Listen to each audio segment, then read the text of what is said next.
ناظرین کرام، الحمدللہ ہر سال لاکھوں مسلمان اس فریضے کی ادائیگی کے لیے ایک جیسا لباس پہن کر سرزمین حرم پر اکٹھے ہوتے ہیں۔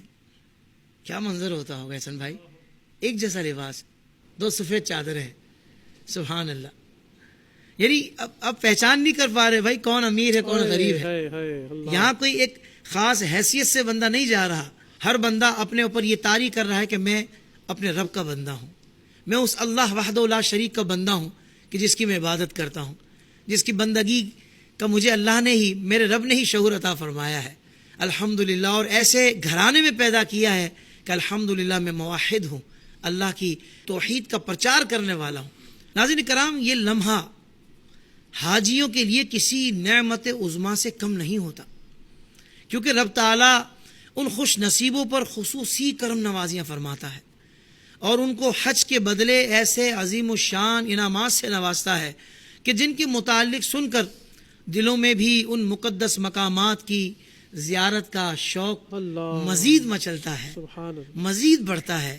آئیے حج کے فضائل اور حاجیوں کو ملنے والے انعامات باری تعالی کے متعلق 4 فرامین مصطفیٰ صلی اللہ علیہ وآلہ وسلم سنتے ہیں۔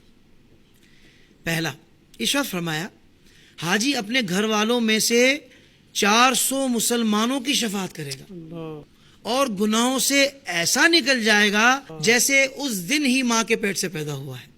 سبحان اللہ، سبحان اللہ۔ کنز العمال سے میں نے یہ حدیث پاک پیش کی۔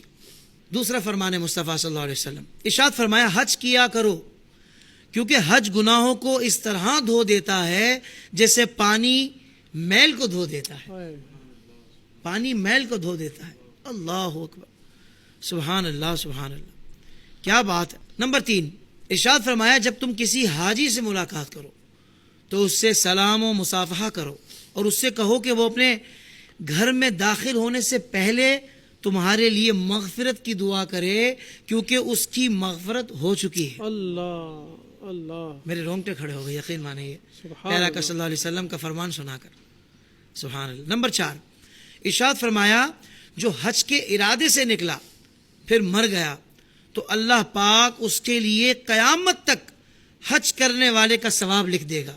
اللہ اکبر۔ اور جو عمرے کے ارادے سے نکلا اور پھر مر گیا تو اللہ پاک اس کے لیے قیامت تک عمرہ کرنے والے کا ثواب لکھ دے گا۔ اللہ اللہ، سبحان۔ ابھی قبلہ حافظ عاطف عالم قادری سے آف ایئر یہی بات ہو رہی تھی کہ ماشاءاللہ ذکر چل رہا تھا کہ ہم نے مدینہ شریف میں ایک زائر کو وہاں پر اس کا انتقال ہو گیا، یعنی اس کو کہتے ہیں نا کہ حیات مدینہ ملی اور پھر موت مدینہ ملی اور بقی پاک مدفن نصیب ہوگا، ہے یعنی زندگی بھر کے لیے، اب قیامت تک کے لیے اس کو حیات مل جائے گی۔